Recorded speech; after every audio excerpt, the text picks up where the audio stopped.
Welcome back, everybody. Thanks so much again for tuning in today's video. Today we're gonna do some more farming. Before we head into the barn, I'm gonna check on the bins, make sure everything's good there, and make sure that the pigs have feed, because these bins will run empty. If they do run empty, you wanna make sure you have feed in the other bin so you can switch the slides and put it on that bin. Right now I'm gonna be checking 7, making sure 7's got feed in it. And if it doesn't, we're gonna move to 8 and I'll order for bin 7.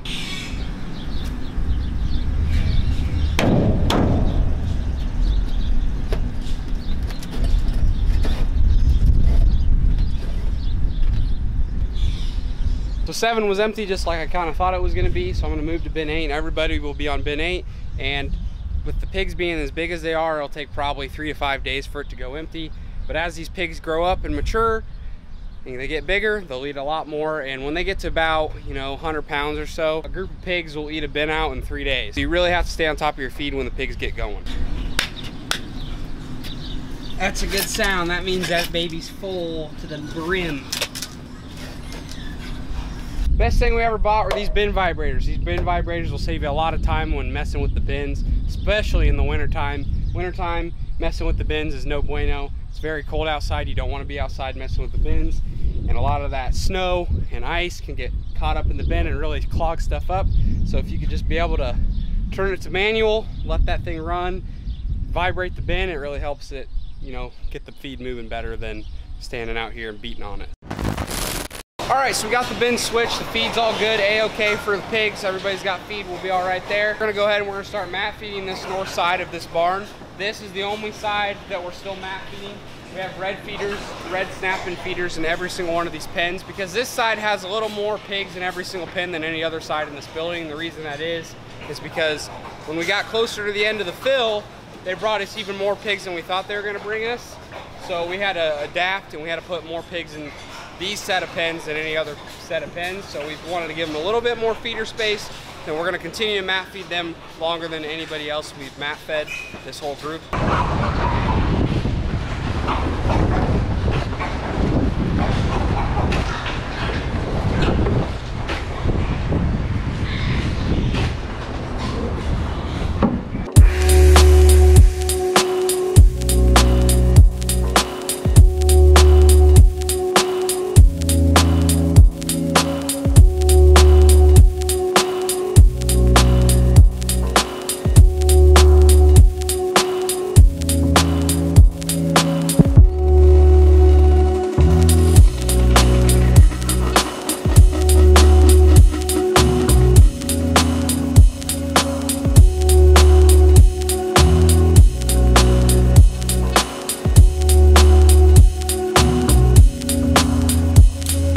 Those guys are all mat fed. We're gonna go ahead and we're gonna start spot treating and pulling pigs out of this room. We've already pulled a bunch of pigs out of here, but just to stay on top of things, I typically like to spot treat and pull pigs every single day in either room, just to really stay on top of it. That's something you've got to stay on top of as a pig farmer. You got to be constantly pulling pigs, constantly treating pigs, and just staying on top of the fallbacks, because if you let them fall back too far, they may be too far gone and you'll lose them. Every day I like to just walk through a room really thoroughly and pull the pigs that need to be pulled and give the shots I need to give to the pigs that need shots.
got done treating and pulling pigs. As you can see there, I only pulled one pig out of all the pigs that I treated.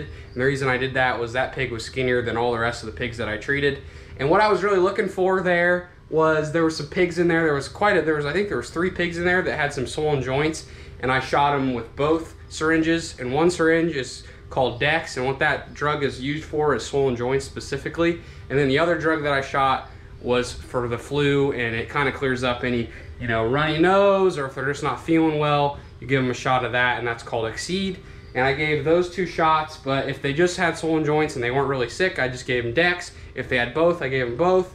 And if they just, you know, looked like they had the flu and they were stuffed up or they didn't look right, I gave them Exceed. And that's typically what I go ahead and do. Exceed and Dex are kind of my go-tos as far as, you know, treating pigs. So now that all the treating is done, it's time to switch out the needles. Every time that I treat pigs, after I'm done with chores, treating pigs, pulling pigs, I'm done for the day, I'm in the workroom, and I treated pigs that day, I like to switch out the needles. It's really important to switch out the needles for obvious reasons. Bacteria, you just don't want to shoot the same needle over and over to multiple pigs, because that's how disease spreads, and it's just a no-brainer.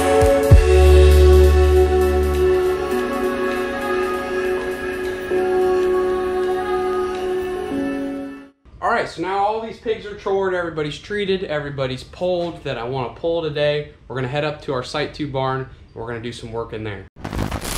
And next on the agenda is we're going to go ahead and we're going to get this room all ready to go for washing. So what that entails is putting the feeders up onto the gates, flipping the gates the way we want them, and bringing down these nipple bars and hanging them up so we can clean them, everything real nice. This room that I'm in right now has no pigs in it. As you can see, these guys were the oldest, so they were kind of the biggest, so we got rid of them.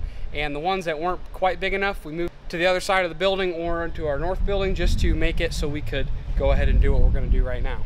What we've learned is if you got a chance to get one side of your barn ready to wash, or start washing one side of the barn when the other side isn't completely empty yet, go ahead and do it, because it saves you a lot more stress on yourself. Because when it comes to the end and you get all your pigs out and then you have to do a crap ton of work and get it ready to go in only 5 days, it's a lot of stress on you, and it makes it a lot bigger of a grind. But if you know, you drag it out, do little by little every so often, you know, and just start sooner rather than later and not procrastinate, it won't feel like such a drag, and it just takes that pressure off to get it all done in this certain amount of time.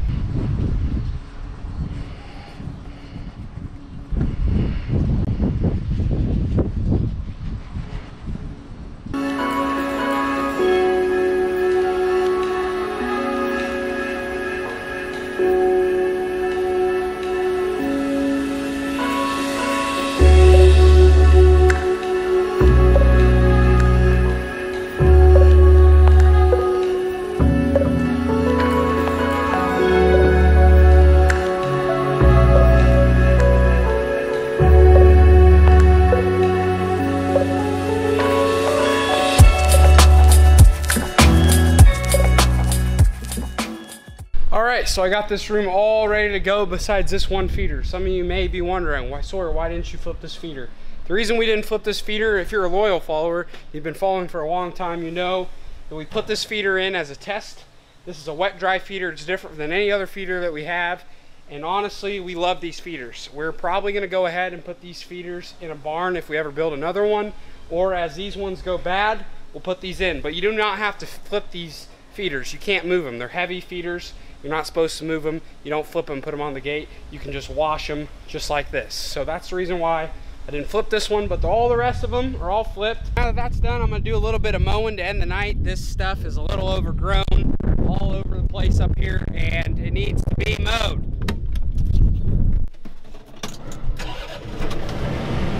Oh, that air feels so good. Oh, nothing like AC. I love a cab tractor.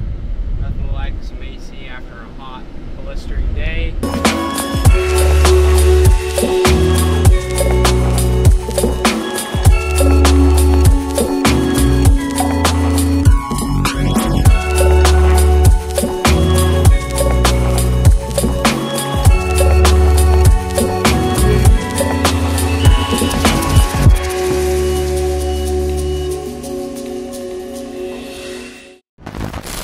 Mowing is not something that I enjoy a whole lot. You know, I love doing it for an hour or two, but when you mow a lot around your farm and you do it often, it gets a little old. But like I said, you got to do it. It's something that is just necessary. It's a necessary evil. If you got grass, you got to mow it. So with that being said, guys, there's one last thing I got to mention to you guys. We have some big things coming to This'll Do Farm.